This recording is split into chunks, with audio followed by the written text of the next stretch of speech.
ఛావా మరాఠీ భాషలో పులిబిడ్డ. The great Chhatrapati Shivaji కుమారుడు, అతని వారసత్వాన్ని నిలిపిన యోధుడు శంభాజీ. విక్కీ కౌశల్ శంభాజీగా చేసిన ఆ సినిమా కథ భారతదేశ ఆధునిక చరిత్రలో ఒక గొప్ప మలుపు అని చాలా మందికి తెలియదు. ఆనాడు ఉన్మాద స్థాయిలో మత మార్పిళ్లు జరుగుతున్న కాలం. హిందూ ధర్మాన్ని ఎలాగైనా అంతం చేయాలని అప్పటి మొఘల్ రాజు ఔరంగజేబు కుట్రలు చేస్తున్న సమయం. కాని 9 ఏళ్లే పరిపాలించినా ఆనాడు ఔరంగజేబుని ముప్పు తిప్పలు పెట్టి శంభాజీ చూపించిన ధైర్యమే అప్పటి భారతీయుల్లో జాతీయ భావాలు రగిల్చింది. అదే మొఘల్ సామ్రాజ్య పతనాన్ని శాసించింది. అలాంటి గొప్ప వీరుడి గురించి చరిత్ర పుస్తకాల్లో కనిపించనీయకుండా కొందరు చరిత్రకారులు పెద్ద ద్రోహమే చేశారు. చరిత్రలో శంభాజీ గొప్పతనాన్ని తగ్గించి రాసి మన ఘన చరిత్రకే కళంకం తెచ్చారు. ఛత్రపతి శివాజీ తర్వాత మరాఠా సామ్రాజ్యం జెండాని చరిత్రలో నిలిచేలా ఎగరేసిన గ్రేట్ వారియర్ ఛత్రపతి శంభాజీ అసలైన చరిత్రను ఇప్పుడు తెలుసుకుందాం. 1680 ఏప్రిల్ 4 ఆనాడు చైత్రమాసం పౌర్ణమి. ఆ మధ్యాహ్నం తన 53వ ఏట గ్రేట్ వారియర్ మరాఠా సామ్రాజ్యాధిపతి ఛత్రపతి శివాజీ అనారోగ్యంతో అమరులయ్యారు. ఆనాటి దురాక్రమణదారులకు చుక్కలు చూపించి భారతదేశ సంస్కృతిని, హైందవ ధర్మాన్ని కాపాడిన యోధుడు, ఓటమి తెలియని వీరాధి వీరుడు ఛత్రపతి శివాజీ. దేశాన్ని దోచుకు తింటున్న మొఘలుల మెడలు వంచిన ధైర్యం ఛత్రపతి శివాజీ. అతని మరణం తర్వాత ఆ ధైర్యాన్ని కాపాడే వీరుడు ఎవరు అన్న చర్చ మొదలైంది. శివాజీకి 2 కుమారులు. వారిలో పెద్దవాడు శంభాజీ. శివాజీ రెండో భార్య సోయిరాబాయి కుమారుడు రాజారాం. 1680లో శివాజీ మరణించే నాటికి శంభాజీకి 25 ఏళ్లు. రెండవ కుమారుడు రాజారాంకి అప్పటికి 10 ఏళ్లే. అందువల్ల అతన్ని రాజుగా కూర్చోబెట్టలేదు. శివాజీ తర్వాత ఏం చేయాలో మంత్రిమండలికి అర్థం కాలేదు. ఈలోపు రెండో భార్య తన కుమారుణ్ణే రాజుగా చేయాలనుకుని రాజకీయాలు చేసింది. ఇది కొందరు సైన్యాధికారులకు, మంత్రులకు నచ్చలేదు. వారు శివాజీ పెద్ద కుమారుడు శంభాజీ దగ్గరికే వెళ్లారు. శివాజీ పేరు నిలబెట్టాలని ప్రాధేయపడ్డారు. నిజానికి ఇలాంటి పరిస్థితులు ఏ సామ్రాజ్యంలో ఉన్నా ఏ సైన్యాధ్యక్షుడో మంత్రో తిరుగుబాటు చేసి అందర్నీ సంహరించి రాజయ్యేవాడు. అలాంటి చరిత్రలు చాలానే చూశాం. కానీ శివాజీ రాజ్యంలో అన్నిటికన్నా ముఖ్యంగా తన వారికి దేశం పట్ల ప్రేమను నింపాడు. కుట్రలు నేర్పలేదు. అందుకే శివాజీ అంత విశాలమైన మరాఠా సామ్రాజ్యాన్ని నిర్మించగలిగాడు. శివాజీ మరణం తర్వాత ఆ రాజ్యాన్ని చాలా సులువుగా దోచేయొచ్చని ఔరంగజేబు అనుకున్నాడు. కాని శివాజీ ఆత్మ తన కుమారుల్లో ప్రవేశించిందో లేదా ఆయన నమ్ముకున్న శివుడే అనుగ్రహించాడో తెలియదు. 53 ఏళ్లకే తండ్రి మరణిస్తాడని అతను అనుకోలేదు. తండ్రి మరణంతో తీవ్రంగా మనస్తాపం చెందాడు శంభాజీ. శివాజీ అనుచరులు ఎంతో నమ్మకంతో తనకప్పచెప్పిన పవిత్ర బాధ్యతను అంతే పవిత్రంగా స్వీకరించాడు. శత్రువులపై రుద్ర తాండవం చేశాడు. తండ్రి మరణం తర్వాత మంత్రులు, సైన్యాధ్యక్షులందర్నీ సమావేశపరిచాడు శంభాజీ. శివాజీ మరణించాడన్న వార్త తెలియగానే ఔరంగజేబు తన సైన్యాలను పనాల్హా కోట, దక్షిణ మరాఠా, దక్షిణ కొంకణ ప్రాంతాల వైపు పంపించాడు. కాని తన వైపు ఉన్న 5000 సైన్యంతో మెరుపు దాడి చేశాడు శంభాజీ. ఈ విషయం తెలిసి ఔరంగజేబుకి ఏమీ అర్థం కాలేదు. పులిపోతే పులిబిడ్డ వచ్చిందని అనుకున్నట్ట. మొదటి దాడికే అంత భయపడ్డాడు. ఔరంగజేబు ఆక్రమించాలనుకున్న ఆ కోటలను శంభాజీ వశపరుచుకున్నాడు. 5000 సైన్యంతో వెళ్లి 20,000 సైన్యంతో తిరిగి వచ్చి మరాఠా సింహాసనాన్ని అధిష్ఠించాడు. ఛత్రపతి శివాజీ తర్వాత ఛత్రపతి శంభాజీ తండ్రి పేరు నిలబెట్టాడు. అయితే శంభాజీ సవతి తల్లి అయిన సోయిరాబాయి తన కుమారుడైన రాజారాంని రాజును చేద్దామనుకుంది. కాని శంభాజీ చక్రవర్తి అయ్యాడు. సోయిరాబాయిని కన్న తల్లి కన్నా ఎక్కువగా చూశాడు శంభాజీ. తన కుమారుణ్ణే ఎలాగైనా రాజును చేయాలన్న స్వార్థంతో శంభాజీకి సోయిరాబాయి విషం పెట్టింది. ఆ కుట్ర నుంచి శంభాజీ తప్పించుకున్నాడు. అయినా శంభాజీ ఆమెను క్షమించాడు. అప్పుడు పశ్చాత్తాపంతో ఆమె ఆత్మహత్య చేసుకుంది. ఆ తర్వాత ఆమె కుమారుడు, సవతి సోదరుడు అయిన రాజారాంని శంభాజీ చాలా ప్రేమతో చూశాడు. ఎంతలా అంటే శంభాజీ తర్వాత అతని ఛత్రపతి అయ్యాడు. మరాఠా చరిత్రలోనే కాదు, భారత ఆధునిక చరిత్రలోనే Sambhaji time great mile stone. ఎందుకంటే శివాజీ భారతీయ ఆత్మను కాపాడాడు.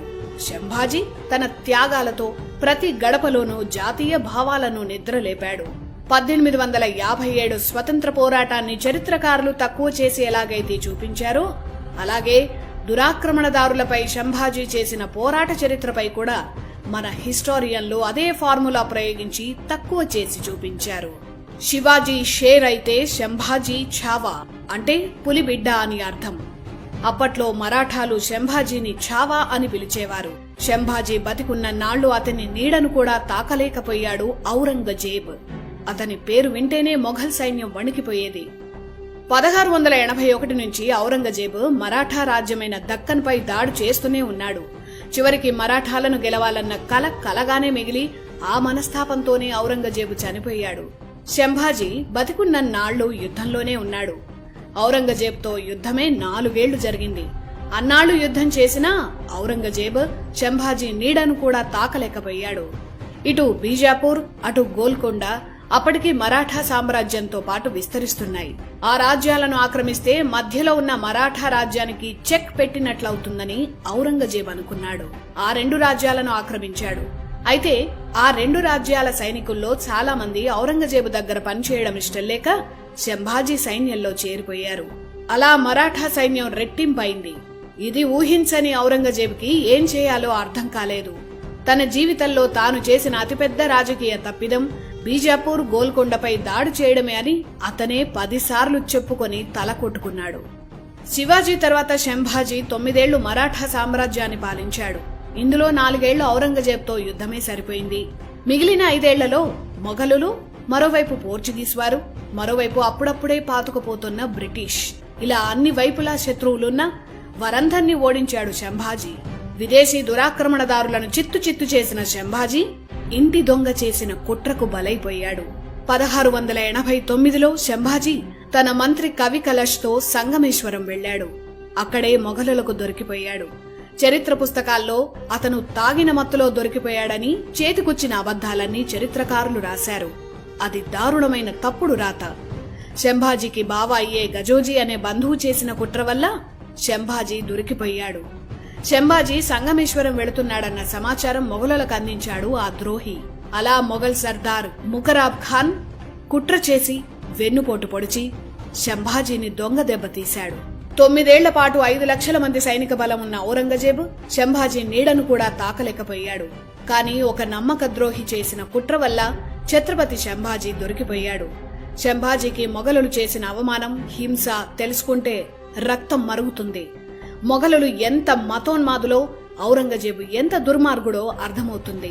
ఈ హింస గురించి ఆనాటి చరిత్రకారులే రాశారు. సంభాజీ దొరికిపోయాక ఒంటెలకు కట్టి అతన్ని ఈడ్చుకెళ్లారు. ఆ అవమానాన్ని దగ్గరుండి జరిపించేందుకు ఔరంగజేబు బహదూర్గఢ్కి వెళ్లాడు. ద్రోహం చేసి పట్టుకున్న సంభాజీపై తన ప్రతాపం చూపించాడు. తన కోటలన్నీ అప్పగించి మతం మారితే క్షమిస్తానని సంభాజీని హింసించాడు. 40 రోజుల పాటు జైల్లో పెట్టి ప్రతిరోజు చిత్రహింసలు పెట్టారు. ప్రాణం పోయినా తన ధర్మాన్ని వీడేదే లేదని, ఏం చేసుకుంటావో చేసుకో అని ఔరంగజేబ్కి సవాలు విసిరిన అసలు సిసలైన భారతీయ వీరుడు సంభాజీ. అతని తోలు మొత్తం రోజురోజు కొంచెంగా వలిచేసేవారు. వారి ఉన్మాద చేష్టలన్నీ సంభాజీపై ప్రయోగించారు. అతన్ని పరిగెత్తించి దొరికిన ఆయుధంతో అతన్ని మొఘల్ సైన్యం హింసించేది. ఒళ్లంతా రక్తంతో తడిసినా సంభాజీ మతం మారడానికి అంగీకరించలేదు. పైగా అతను ఎప్పుడూ హరహర మహాదేవ్ అంటూ పాడేవాడు. శివుణ్ణి ప్రార్థిస్తున్న ఆ నాలుకను ఔరంగజేబ్ కోయించేశాడు. ఇప్పటికైనా మతం మారితే వదిలేస్తా అన్నాడు ఔరంగజేబు. అప్పుడు ఒక కాగితం కలం తెప్పించుకున్నాడు సంభాజీ. నేను మతం మారను, నా ధర్మాన్ని వీడను, నీకు చేతనైంది చేసుకో అని రాసి ఔరంగజేబ్కి ఇచ్చి చదువొస్తే చదువుకో అన్నాడు. అంత ఆత్మబలం ఉన్నవాడు సంభాజీ. అది చూసి ఔరంగజేబు రెచ్చిపోయాడు. ఆ రాత్రి సంభాజీ కళ్లు పీకేశారు. 1689 మార్చి 11న సంభాజీ శరీర భాగాలను ఒక్కొక్కటిగా నరికి క్రూరంగా చంపారు. అతని తలను వేరు చేసి తమ శత్రు రాజ్యాల్లో ప్రదర్శించారు. కానీ అదే మొఘలుల పాలనకు అంతిమ ఘట్టమవుతుందని ఆనాడు ఔరంగజేబు ఊహించలేకపోయాడు. ఛత్రపతి శివాజీ తన వీరత్వంతో, ధర్మంతో ప్రజలను కలిపాడు. ఛత్రపతి సంభాజీ తన ధర్మం కోసం చేసిన అనితర సాధ్యమైన త్యాగం మరాఠా సామ్రాజ్యాన్ని కదిలించింది. కళ్ళు పీకినా, శరీరాన్ని ముక్కలు ముక్కలు చేసినా ధర్మం వీడని శంభాజీ ఆత్మబలమే ఆదర్శంగా మరాఠాలు కదిలారు. ఆ ఆత్మబలమే మొఘలుల పాలనకు గోరీ కట్టింది. ఔరంగజేబు తర్వాత మొఘలు పాలన నామమాత్రంగా మిగిలింది. ఇలాంటి యోధుడి గురించి చరిత్ర పుస్తకాల్లో లేకపోవడం మన దౌర్భాగ్యం. శంభాజీ మరణం తర్వాత మరాఠా రాజ్యంలో ప్రతి పౌరుడి రక్తం ఉడికింది. అందరూ పోరాటానికి సిద్ధమయ్యారు. ఛత్రపతి శివాజీ తర్వాత మొఘల్ సామ్రాజ్యం నుంచి మరాఠా రాజ్యాన్ని, భారతీయ సంస్కృతిని, స్వధర్మాన్ని కాపాడిన యోధుడు ఛత్రపతి శంభాజీ. దేశం కోసం శంభాజీ చూపిన ధైర్యం, చేసిన త్యాగం, ఇవే కదా రేపటి తరం తెలుసుకోవాల్సిన అసలు చరిత్ర.